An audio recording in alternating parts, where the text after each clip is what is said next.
আসসালামু আলাইকুম। আশা করি সবাই ভালো আছেন। আলহামদুলিল্লাহ আমিও ভালো আছি। বেশ কিছুদিন যাবৎ প্রচণ্ড রকম গরম পড়ছে। গরমে সবাই অতিষ্ঠ। আমিও বেশ কিছুদিন অসুস্থ ছিলাম, সেজন্য মাঝখানে বেশ কিছুদিন ভিডিও আপলোড দিতে পারিনি। তো আজকে কিছুটা সুস্থ, তাই চিন্তা করলাম আজকে আমি একটা জুস করব, আর সেটা হলো কাঁচা আমের জুস।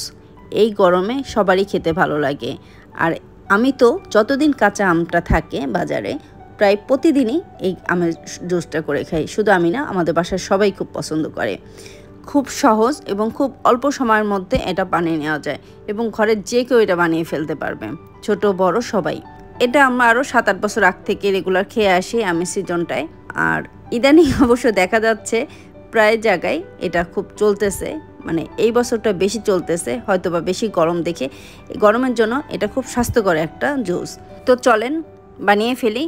খুব সহজ, খুব অল্প সময় ঘরে থাকা উপকরণ দিয়ে স্বাস্থ্যকর একটা জুস। এই জুসটা বানাতে আমাদের যে মেন উপকরণটা লাগবে সেটা হলো কাঁচা আম। তো আমি এখানে 4টা কাঁচা আম নিয়ে নিয়েছি, টসটসে কাঁচা আম। প্রথমে আমি আমগুলো ধুয়ে কেটে নেব, ছোট ছোট টুকরো করে নেব। তারপর আপনাদের সাথে শেয়ার করতেছি আর কি কি উপকরণ লাগবে এই জুস বানাতে। তো প্রথমে খোসাসহ আমটা পানিতে খুব ভালো করে আমি ধুয়ে নেব, তারপর একটা কাঁটার দিয়ে খুব ভালো করে ছিলে নেব।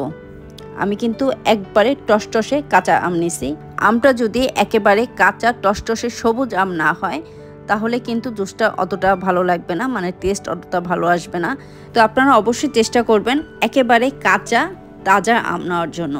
তো আমি এখানে 4 গ্লাস জুস বানাবো, সেজন্য আমি 4টা বড় বড় আম নিয়ে নিয়েছি। আপনারা যদি ছোট আম নেন তাহলে হয়তো পরিমাণে বেশি লাগতে পারে। তো আমি সবগুলো আম ছিলে নিয়ে আসতেছি, কিভাবে কাটতে হবে সেটা আপনাদের সাথে শেয়ার করব।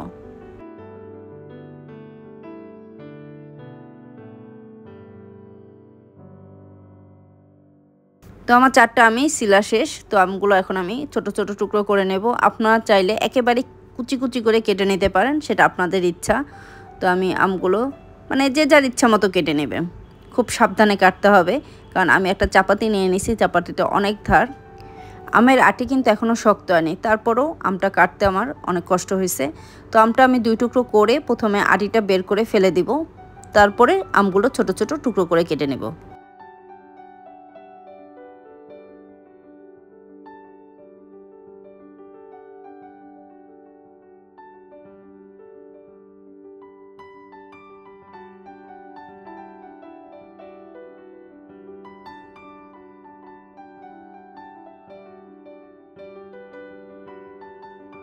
আমগুলো ছোট ছোট টুকরো করে কেটে সাথে সাথে পানিতে ভিজিয়ে ফেলতে হবে, নাহলে আম কিন্তু কালো হয়ে যাবে এবং জুসের কালারটাও নষ্ট হয়ে যাবে। আমগুলো কেটে খুব ভালো করে ধুয়ে নিয়েছি, আর সাথে নিয়ে নিয়েছি জুস বানানোর বাকি উপকরণগুলো। তো আমাদের জুস বানাতে লাগতেছে কাঁচা আম, চিনি, লেবুর রস, বিট লবণ, পুদিনা পাতা আর কাঁচামরিচ। এই পুদিনা পাতাটা দেখে হয়তো আপনারা অনেকে বলতেছেন, আপু এটা কেমন পুদিনা পাতা? আসলে এটা হাইব্রিড, হয়তো বা এটা আমাদের ছাদে অনেকগুলো হয়ে আছে, সেজন্য এই পুদিনা পাতাটা আমি নিয়ে নিছি।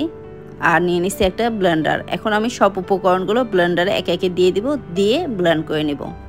প্রথমে আমি কেটে ধুয়ে রাখা আমগুলো দিয়ে দিচ্ছি। আর আমগুলো অবশ্যই আপনারা সারাক্ষণ পানিতে ভিজিয়ে রাখবেন, নাহলে কিন্তু আমটা কালো হয়ে যাবে।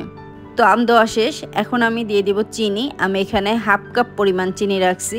আপনারা যদি মিষ্টি বেশি খেতে চান তাহলে মিষ্টির পরিমাণ একটু বেশি দিবেন, আর যদি কেউ কম খেতে চান তাহলে পরিমাণটা কমিয়ে দিবেন।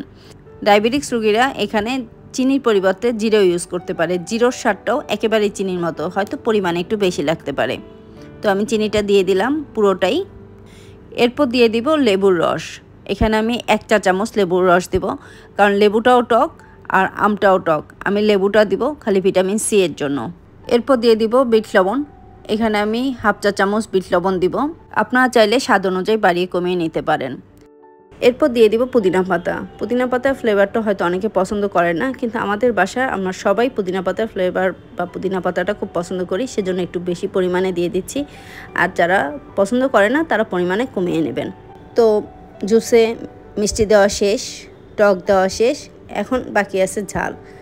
এরপর দিয়ে দিব কাঁচামরিচ। আমি এখানে 2টা কাঁচামরিচ ব্যবহার করতেছি, কারণ আব্বু আম্মু খাবে।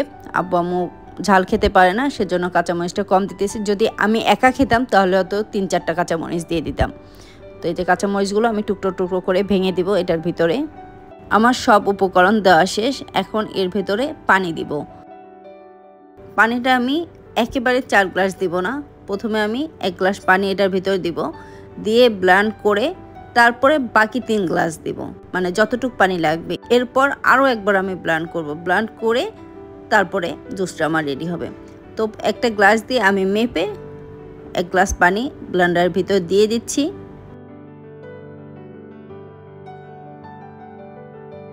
তো এই তো আমার পানি দেওয়া শেষ। এখন আমি ব্লেন্ডারটা বন্ধ করে দিচ্ছি, দিয়ে আমি ব্লেন্ড করে নিয়ে আসতেছি।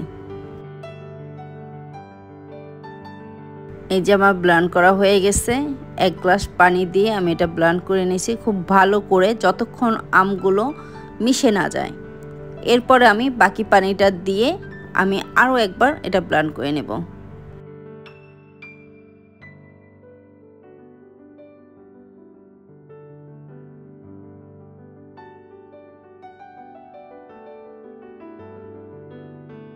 এই যে দ্বিতীয়বার ব্লেন্ড করার পর আমার জুসের অবস্থা। তো আমি জুসটা ঢালার জন্য আইস নিয়ে নিছি। এখানে আমি কোনো আইস ব্যবহার করিনি, সরাসরি ঠান্ডা পানি ব্যবহার করছি। এখন আমি গ্লাসে ঢালার আগে আমি গ্লাসে কয়েকটা আইস দিয়ে নেব, তারপরে আমি জুসটা ঢেলে নেব।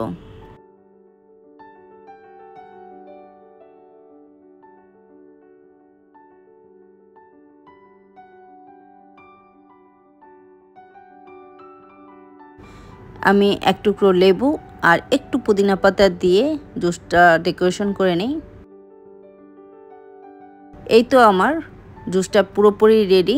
গ্রিন ম্যাঙ্গো জুস অথবা কাঁচা আমের শরবতও সরাসরি বলতে পারেন।